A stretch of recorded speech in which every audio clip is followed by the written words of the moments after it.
What's up, everybody? Welcome into episode 14 of To the Show We Go. And this time it's Chris Henrique in place of Ed Han and myself, Andrew Parker. If you didn't check out episode 13, it's one of my favorite redheads in the organization, not being biased or anything, but Hunter Dobbins. He came back from Tommy John this past year. He started off in Greenville, dominated in Greenville, got called up to Portland, finished the year there. He's looking like a candidate to be in Worcester next year. So if you have not checked that out, he is a strong opinioned Texan on his brisket and anything fast food down in Texas. So you definitely want to go see what he said. But today we have our third member of the 2023 draft class to join us this offseason, Nazzan Zanetello. Now, Nazzan, I want to just kind of talk to you a little bit. Like, how was your 2023 year if you had to describe it? It was fun. It was definitely different than a lot of the baseball I've played in the past. And it was definitely something to remember forever. Coming into this year, my mom always told me to keep a journal, just to, like write down things of what will happen so I don't have to kind of remember what happened. I can just kind of just write about it whenever I get home. And I started doing that a lot and that helped out. Um, just the constant travel, like even before the draft. I went to Combine, to back to St. Louis, to Seattle. Then I went to Boston for like all the signing stuff there. So I was definitely coast to coast a lot. Then finally getting down to Fort Myers, settling down, played an FCL season down here, which was a lot faster pace than I've ever played coming from high school. After the FCO season, I got promoted to Salem, played for the Salem Red Sox, and that was a lot different than the FCL. In the FCL, all the games were at noon. Got here in the morning, for done by 3 o'clock, 4 o'clock. Down in Salem, you get to the field around noon or one. The game's not till 7 every night, so you kind of gotta figure out your routine and stick with that. And I wanted to, you mentioned the draft a little bit. Before you hopped on, I was just rewatching just you being selected in the draft. You were obviously there. You were surrounded by, I'm assuming, your family and your agent, and just what was it like, I guess, on just hearing your name and having the Red Sox take you with the second round pick? Yeah, I mean, being in the green room is definitely an experience to never forget. It was definitely fun, nerve wracking, of course. I was super anxious in there. I kind of planned to wear all black because I knew I would have sweaty armpits walking out. So I wore the all black fit. But yeah, I love the setup this year because I know last year they had the guys kind of like in the crowd, but this year we were back in the green room and we were able to walk through the green room to get on the stage rather than walk up onto the stage. Um, After I got my name called, it was kind of just like a huge sigh of relief. Definitely happy with the pick, happy with where I went, happy with where I ended up with Boston. Great coaching staff, great development program. Um, then walking off the stage is kind of when everything shuttered back down and it was all back in my face again. Walking off the stage, there were cameras everywhere, people asking me to sign this, sign that. Couldn't find my agent, couldn't find my family, couldn't find this person, that person. I had to follow the tour guide out to like the red carpet so I could take pictures and everything with the background. Couldn't find that person, so definitely had to take a deep breath and find myself again. That was that the draft was in Seattle, right? Correct. And so, what was that your first time being in the West Coast or Seattle? First time being in Seattle, yeah. We went down to the Pike Market and everything. So all that was fun. I was able to go to the home run derby, the All Star game, Futures game. Got to experience everything. So it was definitely a time to remember. And you kind of brought up something that I thought was a little interesting on the FCL compared to Salem. Do you think Mhm. now that you've had the chance to experience it, like so you got hurt before the season ended down in Salem, but Correct. getting the chance to kind of just see the difference and just like, okay, like this is affiliate ball, this is what it's like. Do you think that's going to help you as you go into your first full season next year? Oh yeah, I'm definitely grateful for the experience of being able to go to Salem. Even though I wasn't able to play much, I played my first game, but after that, kind of cut it short. But that was definitely helpful to be there and experience, be around those guys, be around that coaching staff, that training staff, everything. Just get a feel for it. That would definitely help going into next year. And Yeah, I just I want to circle back real quick because you had mentioned something that caught my ear about kind of like journaling, your experience, from being drafted, the time out in Seattle. Have you gotten to like take a step back and just kind of let the last, say, 6 months of your life kind of like soak in yet? Yeah, I had to honestly, because being in Salem, there was a lot of downtime in Salem, so it's like looking back on it, just being where I am and constantly doing it every day, it can be easy to get caught up in this is just my life, it's what I do. But in hindsight, I mean, there aren't a lot of 18-year-olds doing what myself's doing, what a lot of my teammates are doing, what a lot of the guys in the draft class are doing. So it's definitely humbling looking back on it and kind of just taking a step in my own shoes to say, honestly, because I don't feel like I do that enough. Like I said, it's easy to get caught up in just this is my life, it's what I do, it's who I am. But there aren't a lot of teenagers my age doing what I do. So it is definitely a great thing to have and be able to do. was that something that after you got drafted and I don't think people fully understood the fact that you and even Antonio Anderson were both only 18 years old.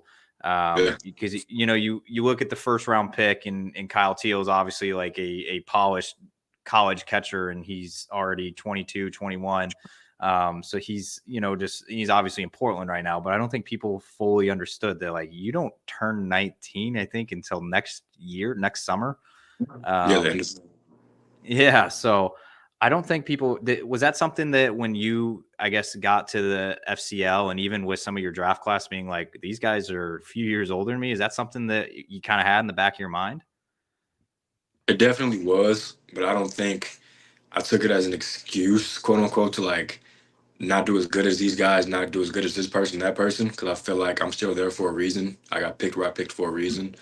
They're still investing in me for a reason because I have the talent and the work ethic to get to Boston. So I feel like going in there was definitely different because I was gonna be around a lot of older guys. Like I knew I was gonna be one of the youngest guys in the locker room, along with Antonio. And I found myself, not gonna lie, I found myself comparing myself to other people in the locker room, like doing dumb drills like smash ball, exit velos, like oh, I hit a ball 105 and such hit a ball like 110. It's like I can do that. I feel like I can do that. Why aren't I doing that? And then I look back and like that guy's 22, 23 years old. Like where will I be in 4 or 5 years? Like what will I be doing in 4 to 5 years? So it's definitely always a thought. It's always in the back of my head, but it's not my focus. And so what was it like, I guess, just with the draft class? Like, what was your thoughts on being around the guys? Everybody was super talented in that draft class, and so what was your experiences like? I guess being there with Teal and Christian Campbell and even Antonio Anderson and just all those guys. Yeah, so crazy story. Whenever I was in Seattle, I got back to the hotel draft night, and right when I got to the hotel, like I just took the Boston jersey off on the bed, kind of just laid down and tried to process what all just happened. As soon as I did that, Antonio calls me. He's like, "Yo, like agent just said I might get picked tomorrow by the Red Sox at 89." I'm like, "Damn, like let's do it. Like let me know." And the next day, we're doing like all our press coverage stuff on the field at Safeco, and we're watching like the live draft feed and it's like picks coming up. I'm like, all right, I'm next to Jacob Wilson. I'm like, it's gonna be Antonio Anderson, 89. She's like, how do you know that? I'm like, just watch it. And 89 was Antonio Anderson, so that was definitely good to know because he's a guy I've been around for a few years now, playing on USA Prime with him, doing all the MLB developed stuff like Dream Series, Breakthrough Series. So being around him for a long time, and then just meeting new people this year with the draft class, like Nelson Taylor, Stanley Tucker, Christian Campbell. Even he was a new one. Like I knew he went to Georgia Tech, but I've never met him or talked to him ever. So he was a new guy to meet. And then Kyle Teal went from watching him in the College World Series to being a couple lockers down from him. So that was also pretty cool. There are guys like Trenner and Zach O'Donnell, or Zach Fogel and Trenner O'Donnell. Sorry about that. Connolly Early. There are a lot of pitchers in the class that I really got along with. Hayden Mullins even. He went to Auburn. I know he was last year, but just meeting all the new guys and even some of the Latin guys. I know they weren't draft guys, but they were signees from the Dominican Academy, and I think everybody got along really well. How hard was it to how hard was it to say no to Arkansas? It was very hard. Um, but I feel like just weighing the pros and cons with my family and my advisor, I mean, Boston outweighed Arkansas, just in every aspect. And just from the opportunity standpoint, the life standpoint, the relationship standpoint, the lesson standpoint. I mean, it was honestly just here and here. Like they were neck and neck, but Boston outweighed it. I wouldn't be a real St. Louisian if I didn't at least ask if Mizzou was even in consideration. For the college football playoff, or for college. I Yeah. mean, it was earlier on.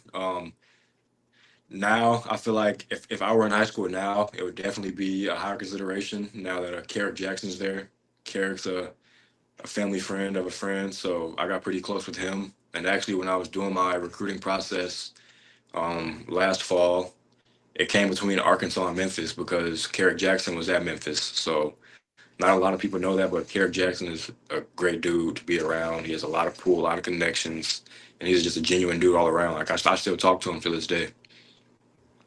Yeah, I don't know if how familiar you are with Tanner Houck, but he's obviously he's from Collinsville in St. Louis, but he was a Mizzou great, in my opinion. And then he's now with Boston. So I had asked him early this year when he was rehabbing in Worcester. I had asked him, I said, what do you have on Carrick Jackson? Like, I don't really know anything about him. And he was just like, he was like one of the main reasons I went to Mizzou. Yeah. And so I think the baseball program is in great hands with him, and that's actually great to hear from you as well. His resume is unreal. Yeah, I'm all in, and it's I just had to ask the question because I know with the football team and like Luther Burden going there, and a lot of the guys from St. Louis now starting to head to the zoo. I'm like, man, it's nice getting a lot of these STL kids over to Mizzou. There's a ton of talent in STL. There is. Chris, what do you got for me? I was going to ask, obviously, picked by the Sox. What was that process like for you, though, prior to the draft, having, one of the, top premier franchise like the Red Sox pursue you? What's just kind of like, what's that process like for the teenager? Like, what was that like for you? Yeah, I mean, being a 17-year-old, newly turned 18-year-old, the process was a little stressful at first, I feel like. You have this scout at practice, this scout at the game, this scout wants an in-home meeting this night, and so on and so forth, and it just never ends. But I feel like I have the strongest relationship with the Red Sox and Alonzo Wright. I talk to him almost daily during the process, and he made it very easy for me to get comfortable with him. And then when I went to the Red Sox workout down in Weatherford, Texas, Chris Dacio and Paul Taboni were there, and they liked what they saw. So from there, it was just kind of just Red Sox. So now that you've gotten some time in the system, your infielder, shortstop, I'm not sure. Are you familiar with the Sox prospects page, the website? Yeah, I've heard of it. All right. So they have you also listed as like an outfielder. What would be, obviously, I know any player, if they get to the show, they'll play wherever, but where do you foresee yourself developing with the Red Sox? Are you going to be more in the infield, more outfield? Is it going to be more, get that versatility under your belt? Yeah, so whenever I first got drafted, there were talks with Devin Pearson about splitting time at shortstop and time in center. So whenever I got down to the FCL, I was kind of expecting a split time, but I've yet to play outfield. I've yet to train with the outfielders, so I feel like I'll stay an infielder and develop as an infielder for the Red Sox. Have you gotten to play anything outside of shortstop though? Like as you were growing up, would be like transition to second base. Would that be just easy, seamless for you? Or you like prefer, hey, I want to be a shortstop, not saying it like, I guess selfishly, but I mean, like, Yeah, I but know you. would you be able to transition seamlessly to second? Oh yeah, so growing up, I didn't play shortstop until I was 13. I always played third base. I've never played second, and then had a switch when I was 13, 14, started playing shortstop then, and it kind of just came natural because I was always an athlete, more athletic, longer limbed, so kind of just helped out with like the range and mobility standpoint, and then kind of just getting familiar with that position, that angle, making those throws, making those plays. I got better as I got older, and then last fall with Team USA, I played third base and center field on a stacked team. So that was kind of the other primary or the other secondary positions. I've never played second, so I feel like if I were to make a switch, it kind of be back to third or in center field. I'm gonna just be very random here, and it's very off topic of what we were just talking about. But I want to know. I guess we talked about it a little bit before we started recording. But what was it like playing at CBC? You got to take it as a lot of people in New England and Boston like have never even heard of CBC. So like, what was it like playing there? Like for people that aren't very familiar with it. Yeah, so for people that aren't familiar with CBC, it's almost like no bias on this, but I'd say it's almost like the IMG of the Midwest of Missouri, even because if you walk through our gym, there's no brick on the wall. There's only banner, banner, banner, banner, banner, banner, banner, that wall, banner, banner. So there's no more space on the walls. It's an all-boy private school, Catholic school, which in the Midwest are usually known for having the better athletes. We get accused every year of recruiting new players, but that's not, you can't recruit high schoolers. Like that doesn't happen. Um, but then just playing in the CBC baseball program, playing for Coach Mason Horn was definitely amazing. Playing for Coach Al Nipper, who was also a former Red Sox and scout for the Red Sox, that was amazing because he was so knowledgeable about everything. I mean, he helped out with pitching, but he knew a little bit of everything. There was always stories with him. It would be about anything. Um, just having growing up in that pipeline, I was really very, very close with Christian Little. He went to CBC. He went to Vanderbilt. Now he's at LSU. He's kind of the reason I went there because I was training with Nathan Yamnitz and Christian went there. I had a friend named Nick Moden who went there, and they kind of just built me up to where I am now. So just growing up, following those guys' footsteps, taking me to where I am. And they kind of led me to go to CBC, and then my freshman year was COVID, so that kind of sucked. I didn't get a freshman year, but I was expected to start on JV, and then we had a Las Vegas trip to go to Bishop Gorman to play a tournament there. And I was told that after that tournament, I'd be on the varsity roster, so I had a chance to play 4 years on varsity at CBC, which was also a very good opportunity as a 14, 15-year-old because, like I said, that was the IMG of the Midwest. So playing for CBC has definitely helped me to get where I am today, honestly. Now I have I'm going to keep it going on some very non-baseball related questions here. Okay. And I prepped you before we started recording. It's going to be some St. Louis. I kind of prepped it with the CBC question there. Yeah. But I have some one-offs here. No wrong answers. Besides this first one, there are some wrong answers. So I want to see what your thoughts are on every single person I ask this question is different. So what is the favorite fast food fried chicken place? In St. Louis or just in general? No, just in general. There isn't one in St. Louis, but I'm gonna say Zaxby's. Well, I don't think you understand. That's mine too. I'm a big Zaxby's guy. I have not heard that one yet from. I mean, I'm talking to guys that are Southern guys, they're Georgia guys, they're Texas guys, and I'm like, come on, like, what are we doing here? Yeah. I legit bring nothing to the table with this right now because I've never even had Zaxby's. There's not even a Zaxby's in New England. It's KFC and Popeyes. Those are your choices.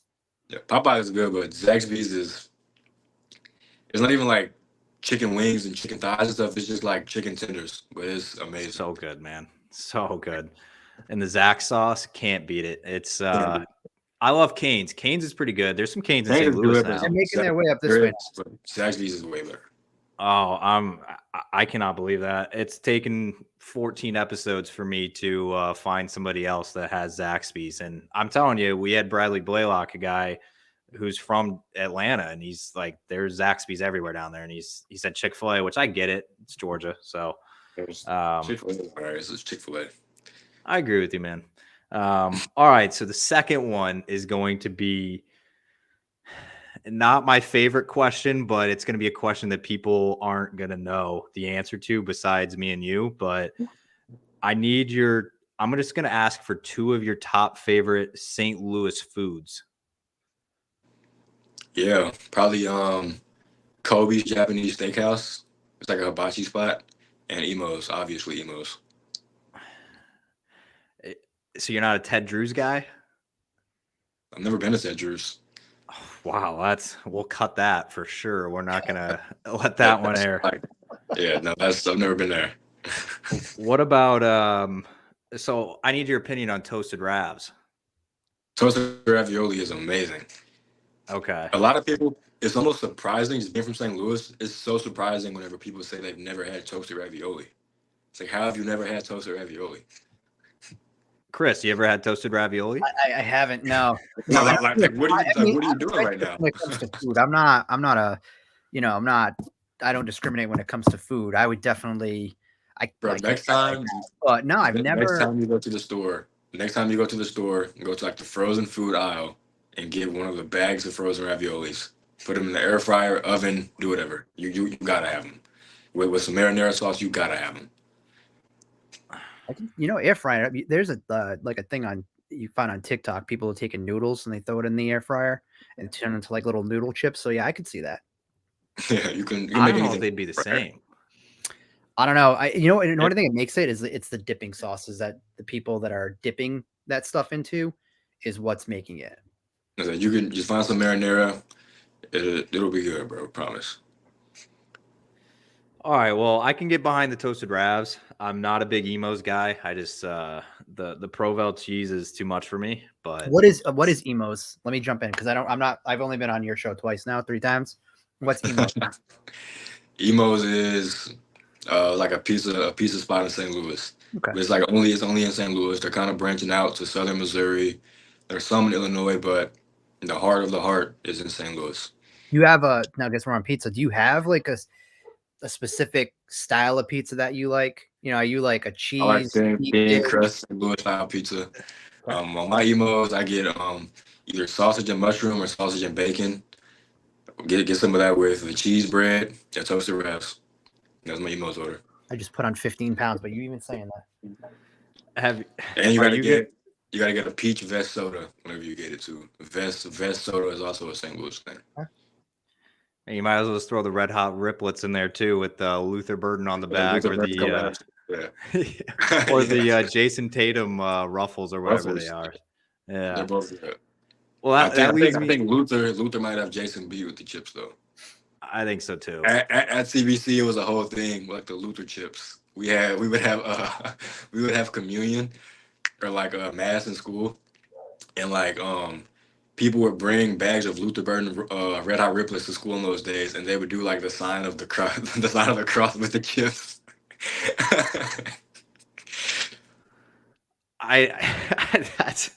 That's kind of awesome. I mean, Luther Burden is insanely good. I love watching him, but I didn't know he was already a St. Louis icon. That is great.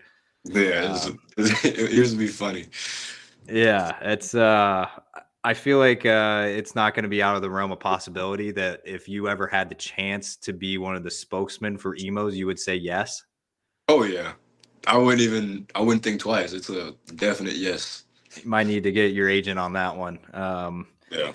All right, that leads me to my next one here. We kind of just talked about a few of them, but I want to know who are your top 3 favorite St. Louis athletes of all time?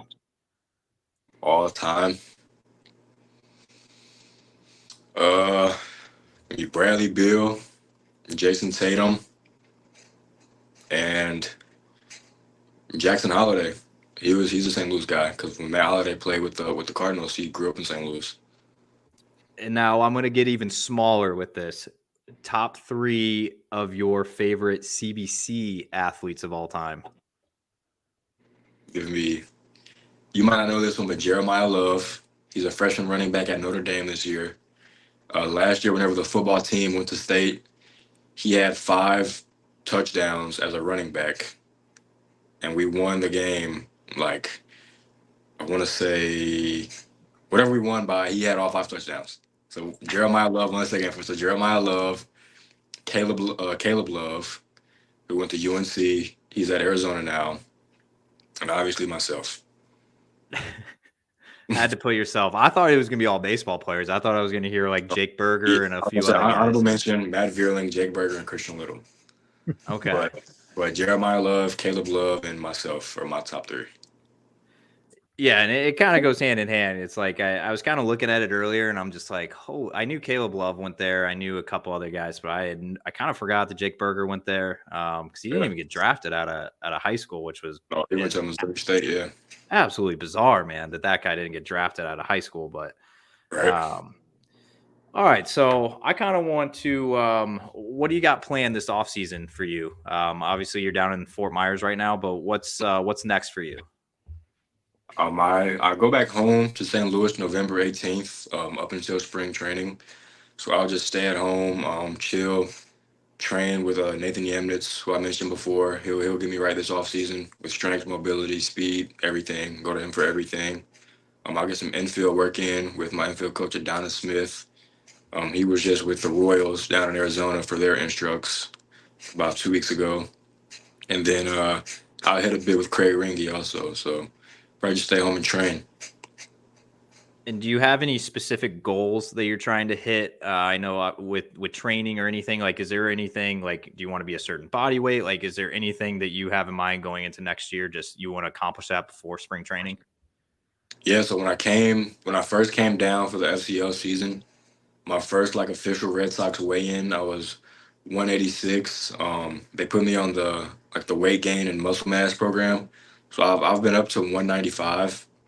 So probably I'll focus on that here, and once I go back home, I'll just continue to try to maintain that and just stay where I'm at. I feel like once I go home, I won't try to do too much without the Red Sox being there monitoring it, because I do want to stay where they put me, but I will maintain what I've done with them when I get back home.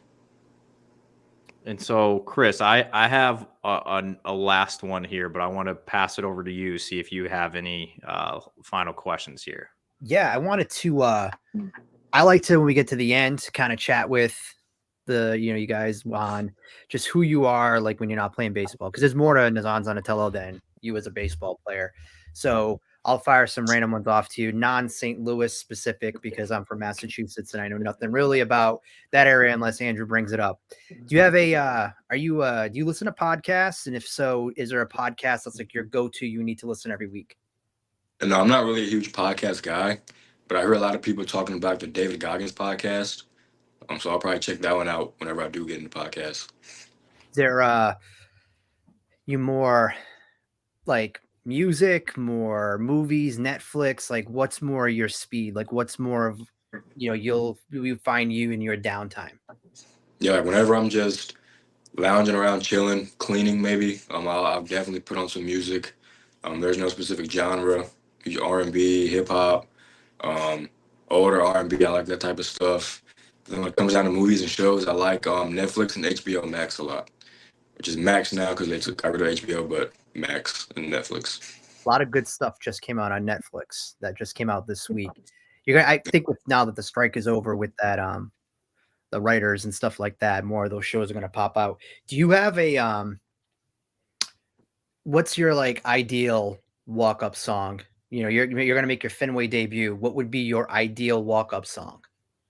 Yeah, whenever I went to Salem, my walk-up song was "Oh You Went" by Young Thug.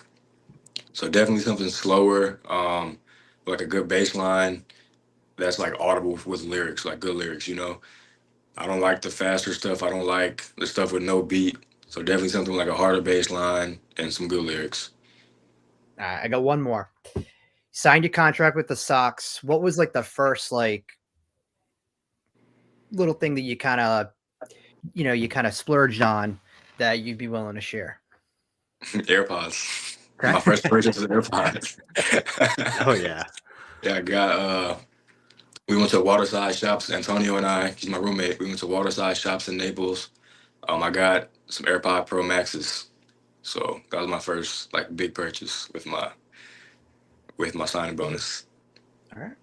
It's important, man. That's it's honestly you can't really argue with that one. So No, um definitely use them all the time, I bet. So all the time. um so I have one more, but I kind of wanted to squeeze this one in because I'm how is life living in a hotel? Like just being away from home and just like, kind of living like you're on the road technically.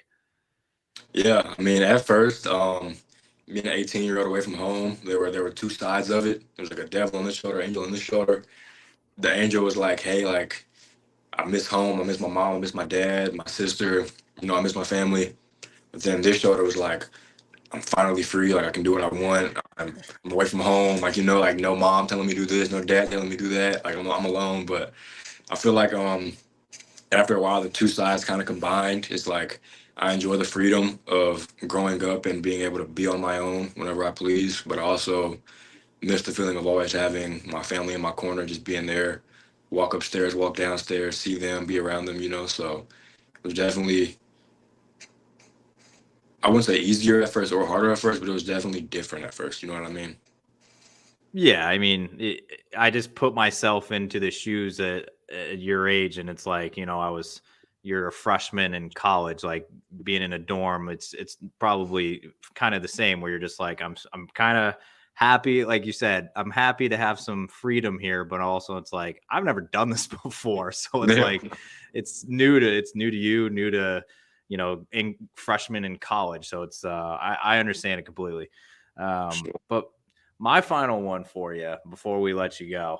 Um, and you've kind of like dropped some things that go along with this along the way here throughout this episode. But if you had to say somebody's not familiar with you, and how would you describe Nazzan Zanetello as a baseball player that's like to a Red Sox fan that's not very familiar with you? Yeah, very toolsy, serious. I wouldn't say I'm like in the locker room. I'm not the rah-rah guy. I'm not the guy doing this before the game. Like I'm kind of a focused player, but I'm very toolsy, very athletic, very energetic, very dynamic. I feel like whenever you need that big play, I'm there. Whenever you need the routine play, I'm there. So definitely somebody that you want to have on your team, on your side. You don't want to play against me. I mean, I feel like that was a good way to kind of end it here. And Nazzan, we appreciate the time. 30 minutes of your time. Obviously, you've been busy down in down in Fort Myers. So we appreciate you hopping on, and we definitely hope we can chat with you again, maybe next off season once you have your first full year under your belt. But we appreciate it. For sure, Andrew. Thank you guys. Thank you too, Chris. I appreciate it.